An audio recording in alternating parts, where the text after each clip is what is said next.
আসসালামু আলাইকুম। আমি doctor Fariduzzaman, psychiatrist, assistant professor, Chandpur মেডিকেলে আছি। আমাদের আশেপাশে বিভিন্ন রকম মানুষ থাকে। কারো ব্যক্তিত্ব এমন থাকে যে সে দেখা যাচ্ছে অল্পতে রেগে যায়, রাগটা কন্ট্রোল করতে পারে না। তার দেখা যাচ্ছে কারো সাথে বেশি দিন সম্পর্ক থাকে না।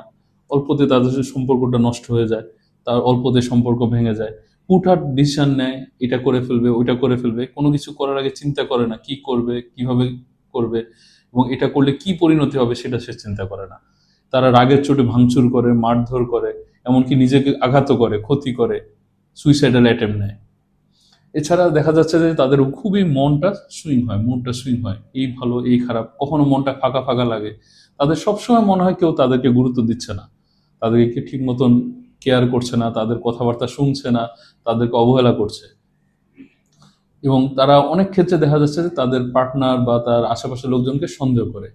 এই যে এই ধরনের সমস্যাগুলো যাদের মধ্যে আছে, আমরা দেখি যে যাদের মানে আনস্টেবল মুড, মনটা স্থির না, আনস্টেবল, রাগ কন্ট্রোল করতে পারে না, ইমোশন কন্ট্রোল করতে পারে না, ইম্পালসিভ বিহেভিয়ার, এগুলো সাধারণত যাদের মধ্যে থাকে তাদেরকে আমরা বলে থাকি তাদের ব্যক্তিত্বের সমস্যা একটা মারাত্মক ধরন আর ডিসঅর্ডার আছে, যে বর্ডার লাইন পার্সোনালিটি ডিসঅর্ডারে আক্রান্ত।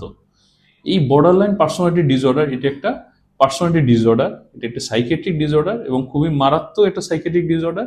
এই রোগীগুলো তাদের ইমোশনটা কন্ট্রোল করতে পারে না, রাগ কন্ট্রোল করতে পারে না, অল্পতে অনেক রেগে যায়, রেগে গেলে ভাঙচুর করে, মারধর করে, হুটহাট একটা ডিসিশন নিয়ে নেয়, কখনো ইম্পালসিভ বিহেভিয়ার করে, দেখা যাচ্ছে রাগের চোটে নিজেকে আঘাত করে, সুইসাইডাল অ্যাটেম্পটও নেয়, সে মানুষকে সন্দেহ করে, তার কারোর সাথে সম্পর্ক বেশি দিন থাকে না ভালো, আজকে তার এর সাথে ভালো সম্পর্ক, কালকে ওর সাথে ভালো সম্পর্ক।